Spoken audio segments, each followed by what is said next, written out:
नमस्कार सबैजनालाई, म डिटेकबाट राम गजरे हजुरहरूको लागि चाहिँ एउटा पावर मिटरले चाहिँ किन हाई लस देखाइरहेछ भन्ने चिजहरूमा चाहिँ एउटा सानो भिडियो बनाउन गइरहेको छु।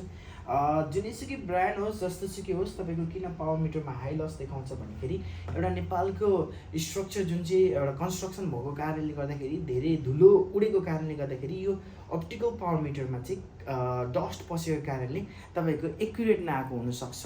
र अर्को पोइन्ट, सेकेन्ड पोइन्ट चाहिँ प्याच कोडहरू जुन चाहिँ युज गर्नुहुन्छ, यो हाल्नुहुन्छ यहाँनिर, त्यो प्याच कोड पनि डस्ट हुनसकेको हुन्छ यो टुप्पोमा चाहिँ, त्यो भएको कारणले तपाईँको।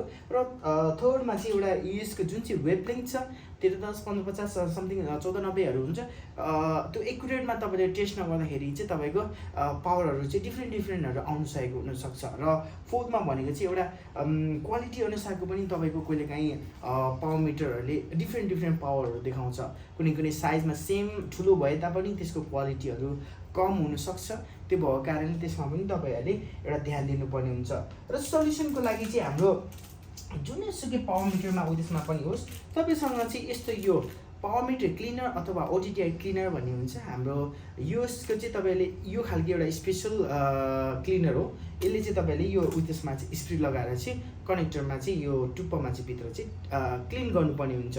क्लिन गर्दाखेरि हामी ग्यारेन्टीको साथ भन्न सक्छौँ कि 90% चाहिँ तपाईँको चाहिँ यो पावर मिटरले चाहिँ करेक्ट देखाउँछ। यदि करेक्ट देखाएन भने चाहिँ तपाईँको पावर मिटरको क्वालिटीहरू नै डिफ्रेन्ट रहेको छ।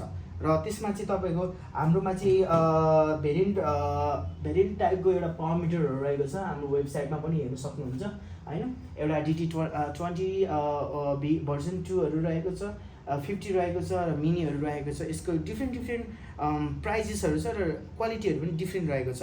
त्यसमा तपाईँहरूले हामीसँग किन्दा ओर्दाखेरि मजाले बुझेर किन्न सक्नुहुन्छ। र मोर इन्फर्मेसन यो पावर मिटर रिलेटेड तपाईँलाई जानकारी लिनु छ भने तपाईँले हामीलाई कल गर्न सक्नुहुन्छ। Thank you so much.